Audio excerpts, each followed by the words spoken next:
ಕಾರ್ಕಳ ಪುರಸಭೆ ಕಟ್ಟಡದ ಮೇಲ್ಛಾವಣಿಯಿಂದ ಮಳೆ ನೀರು ಸರಿಯಾಗಿ ಹರಿದು ಹೋಗುವ ವ್ಯವಸ್ಥೆ ಹಾಳಾಗಿರುವ ಪರಿಣಾಮ 2 ವರ್ಷಗಳಿಂದ ನೀರು ಜಲಪಾತದಂತೆ ರಸ್ತೆಗೆ ಬೀಳುತ್ತಿದ್ದು ಸಾರ್ವಜನಿಕರು ಹಾಗೂ ಅಂಗಡಿ ಮಾಲಕರು ತೊಂದರೆಯನ್ನ ಅನುಭವಿಸುತ್ತಿದ್ದಾರೆ.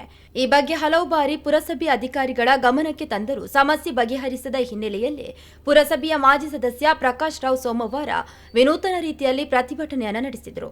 ಪುರಸಭೆ ಕಟ್ಟಡದಿಂದ ಜಲಪಾತದಂತೆ ಹರಿಯುತ್ತಿದ್ದ ಮಳೆ ನೀರಿನಡಿ ನಿಂತು ಸ್ನಾನ ಮಾಡುವ ಮೂಲಕ ಅಧಿಕಾರಿಗಳ ನಿರ್ಲಕ್ಷ್ಯ ಖಂಡಿಸಿದರು. ಸಾರ್ವಜನಿಕರ ಸಮಸ್ಯೆಗಳ ಬಗ್ಗೆ ಪುರಸಭೆ ನಿರ್ಲಕ್ಷ್ಯವನ್ನ ವಹಿಸುತ್ತಿದೆ ಎಂದು ಆರೋಪಿಸಿದ ಅವರು, ಮಳೆ ನೀರು ಹರಿದು ಹೋಗಲು ಸೂಕ್ತ ವ್ಯವಸ್ಥೆ ಕಲ್ಪಿಸಿ ಸಮಸ್ಯೆ ಶೀಘ್ರ ಪರಿಹರಿಸಬೇಕು. ಇಲ್ಲದಿದ್ದರೆ ಜಿಲ್ಲಾಡಳಿತ ಹಾಗೂ ಸಂಬಂಧಿಸಿದ ಮೇಲಾಧಿಕಾರಿಗಳಿಗೆ ದೂರು ಸಲ್ಲಿಸಿ ಹೋರಾಟ ತೀವ್ರಗೊಳಿಸುವುದಾಗಿ ಎಚ್ಚರಿಕೆಯನ್ನು ನೀಡಿದರು.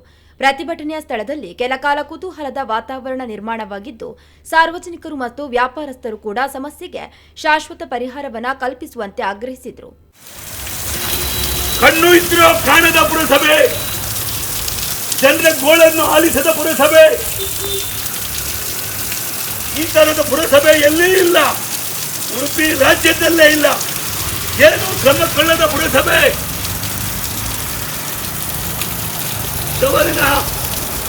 ಫ್ರೀ ಸರ್ವಿಸ್ ಕಾರ್ಕಳ ಪುರಸಭೆಯಿಂದ, ಕಾರ್ಕಳ ಪುರಸಭೆಯಲ್ಲಿ ಶವರ್ ಫ್ರೀ.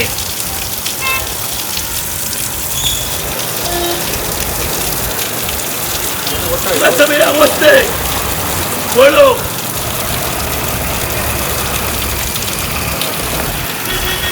ಧರ್ಮಾರ್ಥ ಸ್ಥಾನ ಕಾರ್ಕಳ ಪುರಸಭೆಯಲ್ಲಿ